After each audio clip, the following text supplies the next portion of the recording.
Yo, what's up boys? It's ohJoyz coming at you with another Valorant video, and in today's video I'm going to be teaching you how to peek properly in Valorant. Now unfortunately, I see so many people just not peeking properly in this game, and it makes me really sad, so I'm going to make an effort to try and fix that.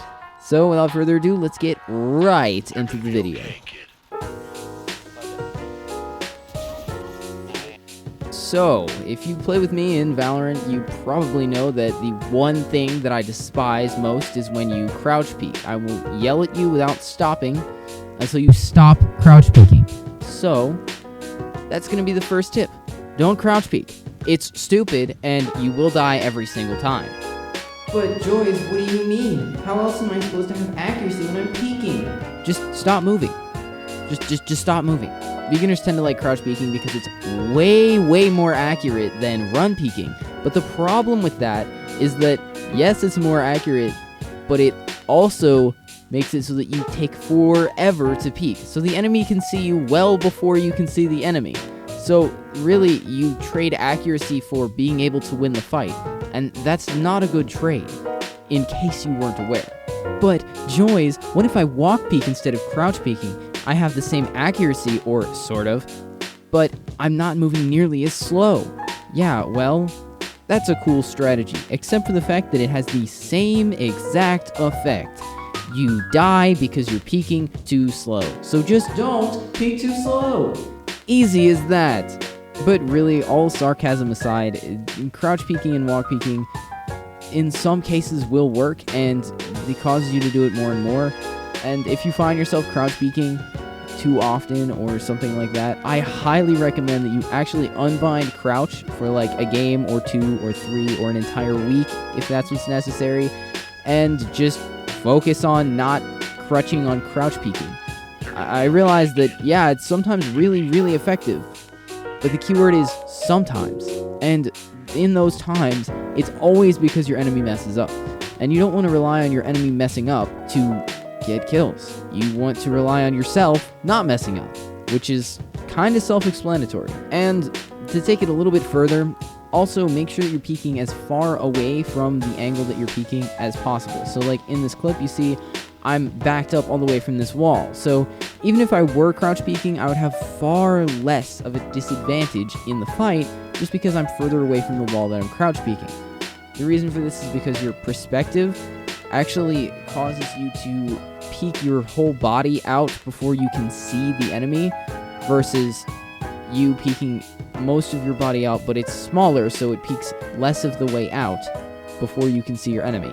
So your enemy has less time to respond the further away you are from the wall that you're stepping out from, if that makes sense. And next up we have the best way to peek out of smokes. So if you are in a position where you have to push out of a smoke or something like that, you should be aware that if you're just facing the direction that you're walking or pointing your gun in that direction that you want to peek out of, then you are pointing your gun out of the smoke before you are out of the smoke. Which means, again, the enemy can see you and you cannot see them. And let me tell you, that is never fun. So what can you do instead? Well, there's this easy thing that you can do. It's not actually that easy. It takes a fair amount of skill, but when you're trying to peek out of the smoke, you pick an angle where you can be seen from one location when you're peeking.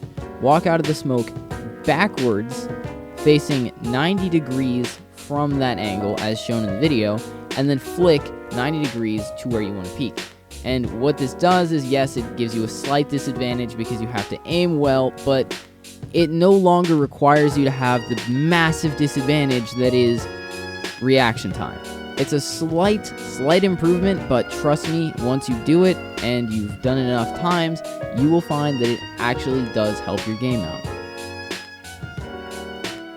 And next up, we have some teleporter wizardry. Now, seriously, this is one of the best things that you can do with the teleporter. It's actually so good, and I love it so much. So, of course, as a Sage main, I have to officially sponsor this idea. It's really fun. So what you want to do is you pull out any sort of projectile utility before you are going to peek the teleporter, and you throw it through the teleporter, and it makes the little muted teleporter sound. which nowadays the enemies typically know is not an actual teleport. And they know you're not in that room yet.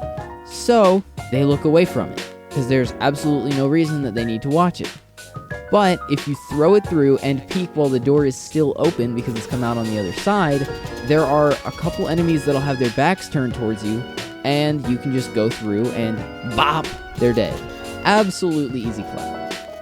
Anyhow, if you did enjoy today's video, please be sure to leave a like, comment, and subscribe. And that's all from me today, boys. I'm out. Peace.